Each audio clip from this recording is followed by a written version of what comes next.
You are 22 years old. You have watched the footage. Everyone in Los Angeles has watched the footage. 1991.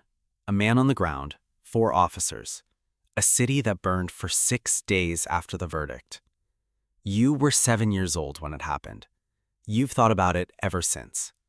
And here is the thing that nobody understands about why you're doing this. It's not despite what you saw. It's because of it. You are walking into the Los Angeles Police Academy on a Tuesday morning in 2008 with 37 other recruits, a clean uniform, and a conviction that you are going to be different. You are going to change this department from the inside.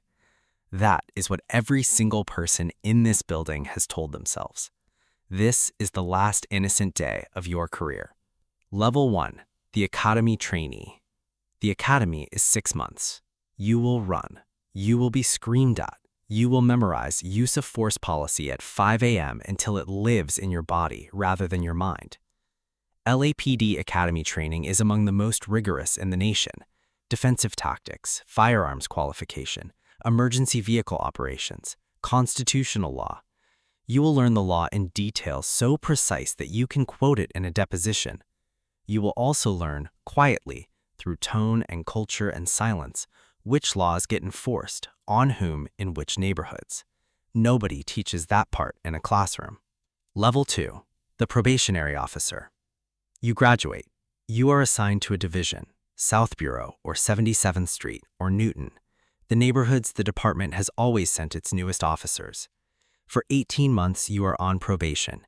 You can be terminated without cause, without hearing, without appeal. You learn this on your first day and you don't forget it. Your training officer is a 17-year veteran. He does not share your politics or your reasons for joining. He does not care about your reasons. He shows you how the job actually works, the radio codes, the paperwork cycles, the way you write a report so that it holds up in court. He also shows you what you look away from. You look away the first time. Level 3, the police officer, P3. You are a full officer now, P3. 3 years in, you have your own car, your own radio calls. You have worked 127 homicides in your division. You have personally attended 11 death notifications, the knock on the door, the face that falls apart in front of you. You carry them all. Nobody told you about the carrying. The LAPD has 36 geographic divisions across the city, 9,000 sworn officers covering 503 square miles. On any given night, there are not enough of you. You know which calls you'll catch before you catch them. You know the streets, you know the names, you know who runs what. And you are beginning to understand that knowing everything changes almost nothing. Level 4, the detective, training officer, specialized unit. You are offered a choice. Training officer, go back to probationers, shape the next generation. Detective, move into investigations, work cases that last months, years. Specialized unit, internal affairs, SWAT, gang unit, metropolitan division. Every choice has a cost. You choose detective. LAPD detectives work in grades, D3 to D1. You start at the bottom. You are assigned to a table with 4 cold cases and 1 active homicide. The active homicide is 19 days old. The surveillance footage is grainy. The witness won't talk. The family calls every Thursday. You work it for 11 months. It never closes. That case will follow you through every rank you ever hold. Subscribe if this is the kind of story that finds you at 2 a.m. There's more. Level 5, the sergeant. You take the sergeant's exam on your 8th year. You pass on the first attempt. Sergeant.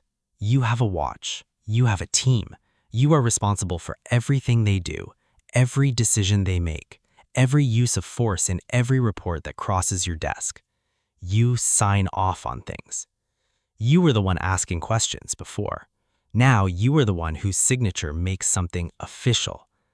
There is a moment, and every sergeant remembers this moment differently, when you realize that the distance between the street and the desk is not physical, it's moral. You are no longer deciding what to do. You are deciding what gets written about what was done. Level 6, the senior sergeant. You are senior now. You have trained 2 classes of sergeants. You have handled 43 officer complaints in 4 years. 39 were cleared. 2 resulted in discipline. 2 are still open. You know what that ratio means. You know what it looks like from the outside. You tell yourself the cleared cases were genuinely defensible. Most of them were. Most of them. The LAPD has paid over $200 million in civil settlements in the last decade. You have never been party to a settlement, but you know people who have been. Good officers, complicated situations.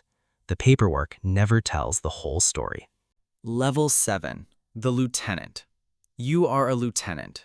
You run a watch, you manage sergeants, you interface with the community, town halls, oversight boards, neighborhood councils. You are the first rank that is genuinely political. Not elected, but political. You choose your words at town halls with precision. You absorb anger from community members who have legitimate grievances. You absorb pressure from above to maintain productivity numbers. CompStat meetings happen weekly. Every lieutenant in the LAPD sits in a room and is asked to account for crime statistics in their area. Everyone in that room knows that the statistics can be shaped. Everyone behaves accordingly. Level 8. The Captain. Captain. You command a division between 150 and 400 officers, a geographic territory you know better than you know your own neighborhood.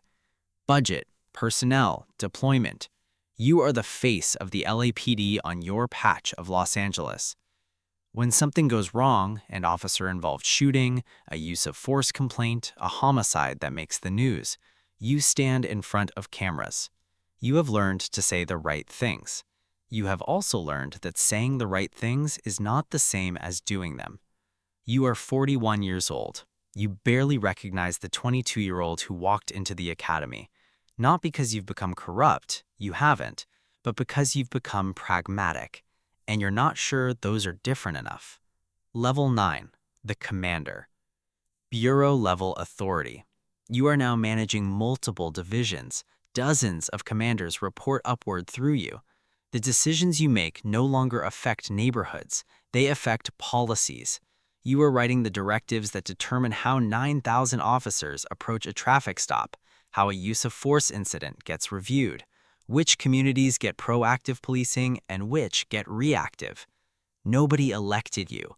You were promoted through a process of survival, performance, and careful political navigation. You are one of the most powerful unelected officials in one of the largest cities in the world, and you are beginning to understand something you couldn't have understood at 22. Power at this level is not about doing things, it's about allowing things. Levels 10 and 11. Deputy Chief, Assistant Chief. There are 4 deputy chiefs in the LAPD and 1 assistant chief. You are inside that structure now. The gap between your decisions in the street is measured in years, not hours. You make a policy, it flows through the system. It is interpreted by commanders, filtered by captains, shaped by sergeants, and finally expressed by officers on a shift that ends at 3 a.m. By then, it barely resembles what you wrote. You understand this. You move the levers you can move. You have been in this department for 27 years. You have buried 2 colleagues. You have testified before the city council. You have been investigated twice, once for policy decisions, once for a subordinate's conduct. You survived both. Survival, you now understand, is the primary skill at this level. Level 12. The Chief of Police. You are the Chief of Police of Los Angeles, the 58th person to hold this position. You command 9,000 sworn officers, a budget of $3.2 billion, a department with a history that the city has never finished reckoning with. The mayor appointed you, the police commission oversees you, the public watches you. You stand at a podium the morning after a controversial incident and you speak carefully. You have spoken carefully for 30 years. The words come easily now. What doesn't come easily is the memory of why you wanted to be here.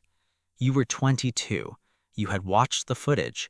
You had walked into the academy on a Tuesday morning convinced you would be different. The department is different than it was. Some of that is your work. Some of it is time. Some of it, the parts you don't discuss in press conferences, is still exactly the same. You retire on a Thursday afternoon. There is a ceremony. There is a plaque. On Monday, a new chief is announced. By Wednesday, you are a name and a history that the department already knows how to carry. You drive home through the city. South Bureau, 77th Street, Newton, the divisions where you started. The streets look the same as they did in 2008. Different names on the dispatch calls, same weight on the officers who take them. Outside the academy, there is a class of 38 recruits running a drill. There is one at the back of the line, 22 years old. She has watched the footage. She knows what this department has done wrong. That's exactly why she's here. She is going to change it from the inside. This is the last innocent day of her career.